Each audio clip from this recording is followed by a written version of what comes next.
Good day. Welcome to the presentation of Cryptographic Messaging Protocol, presented by Group 10. Communication is always been important of human daily life. It is an activity to transmit information through exchange a set of messages by sounds, writing, or behavior. In recent decades, mobile application become an indispensable element. In fact, most of the communication happens through mobile message besides face-to-face. The security of message become major security, especially in case of mobile banking, message carrying any military information, and m-commerce. Today, we are going to talk about one of the most important concepts in message security, that is security message protocol. A security messaging protocol, aka SMP, allows remote users to send message to each other securely over a public network such as internet. Usually this is untrusted. Mobile platforms in between are also important and have complex requirements including regulatory compliance. Proper secure message protocol allows application to apply native code easily without granting the application the additional rights. Through several decades since mobile came out, numbers of mobile secure message protocol have been developed. However, the secure message protocol is still an open challenge task. A range of cryptographic algorithms, including DES, 3DES, AES, and RSA, are used in many of the secure protocols, typically pretty good privacy of the record and signal protocol. Pretty good privacy, or PGP, can be seen as the first step of all security message protocol. There is no known method which will allow a person or group to break PGP encryption by cryptographic. However, PGP as a crypto system has been criticized for complexity of the standard implementation and very low usability of user interface. And then we have off-the-record protocol and signal protocol, which will be our main topic of today's presentation. Let's start with off-the-record protocol. The off-the-record protocol is designed to provide off-record online conversation.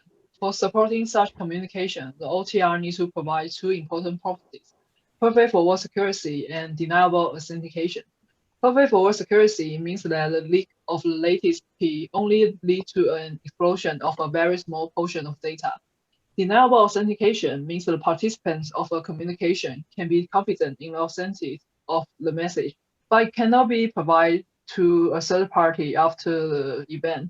In the following session, I will first demonstrate the steps taken to implement OTR protocol, then explain how this step guarantees these features. There are 4 steps in OTR. The first step is to establish the share key using Diffie-Hellman protocol. In the second step, before sending the message, Alice needs to do 3 things. First, encrypt the message using AES with counter mode. Second, calculate the MAC of the message using a MAC key, which is generating from the hash of the encryption key.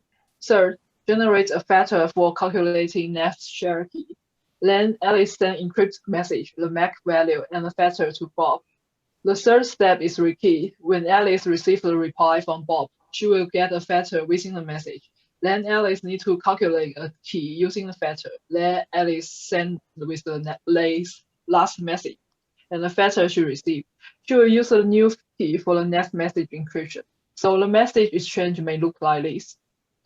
The fourth step is publishing the MAC key. After getting the new share key, Alice also needs to regenerate the key using a new encryption key. Her next message will contain the old MAC key. The second to fourth steps are repeated through the whole communication. This protocol provides perfect forward security, confidentiality, deniable authentication, and forgeability for communication. The show life key, which is regenerated every time conversation changes direction, guarantee the perfect forward security and confidentiality. Once Alice and Bob discover the key, nobody can use it to collect any information from their conversation. Deniable authentication of this protocol is achieved by using MAC function instead of digital signature. Since the MAC key is shared by Alice and Bob, Bob can forge the message himself, so Bob cannot say the message is from Alice. Because OTR uses a string cipher and publish the old MAC key, it can provide forgeability, meaning that anyone could have sent or modified any given message. After Alice published the MAC key, anyone can use this to forge a message, and nobody can know who the real author of the message is. which provide extra deniability to both parties. The original version of OTR protocol suffers from three limitations. First is that it is vulnerable to man-in-the-middle attacks. OTR developer counter this attack by providing mutual identification through sociality million layer protocol. Second is that this protocol does not support group chat. The newest solution is multi-party off-the-record messaging protocol, which was introduced in 2009. This protocol mimics a typical private meeting where each user authenticates the other participant for himself. Third is that it is vulnerable to unknown key share attack. OTR version 2 addressed this issue by introducing a full message handshake that follows the Sigma protocol. Next part, my teammate will talk about Signal protocol. Now I will briefly introduce the new encryption protocol used recently, Signal protocol. It's published in 2014 and it's an end-to-end protocol, which means any third party, even the server, cannot read or modify the data from communication between users. Many applications claim they use the Signal protocol, such as WhatsApp and Facebook Messenger, but all of them are not open source. We never know if they did do it or not. The protocol is based on OTR we mentioned before, and has three big version updates in the last decade. Today, I will introduce the two essential algorithms of this protocol. The first algorithm is used to generate session keys. It's called X3DH.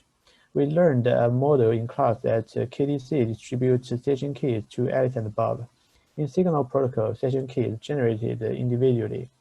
From the image, we can know that Alice and Bob need 223 different keys and 324 times DH in this algorithm. This design enhances the security by increasing the complexity of the algorithm. Another advantage is it supports the offline mode. If Alice wants to send a message to Bob, she can obtain those keys from server and generate session key without Bob involved. Once Bob goes online, he can also generate a session key as Alice did to decrypt the received message. Now let's move to the next algorithm, double record algorithm, which is used to support the message encryption decryption.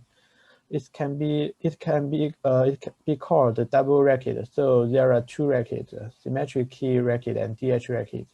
We can see from the image that the greatest feature of the symmetric key is that the output can be divided into two parts. One part is used as the output key to encrypt the message. The other part is used to generate the next KDF key. The whole process is forward secure, which means even if attackers get the KDF key and output key, they cannot recover the previous KDF key. But does he can generate the next KDF key? It's not impossible if he can obtain the next input. That's why we need another record, DH record. The design of DH record is simple. Alice and Bob attach their public key when they send in the message. When they receive message, they can do DH with their own private key and other users' public key. The DH output will be used as the input of a KDF chain. Because the key pair changes every round, the input of KDF is secure, and the next root key or the session key cannot be generated by attackers. The combination of these two records is shown in the picture. So the signal protocol is widely used in conversation application in recent years. But again, the algorithm is secure, but we never know if the application is secure or not, because all of them are not open source. We do not know if this company applied the algorithm and they didn't do any changes. A sophisticated SMP is always balanced against costs such as the resource required to run and implement the protocol, the flexibility and the effectiveness of the protocol. Meanwhile, constantly improve the three fundamental aspects: integrity, availability, and confidentiality. As our digital infrastructure become ever more complicated, we believe there will be more secure message protocol developed and deployed to make our digital life free from worry. That's all for today's presentation. Thank you.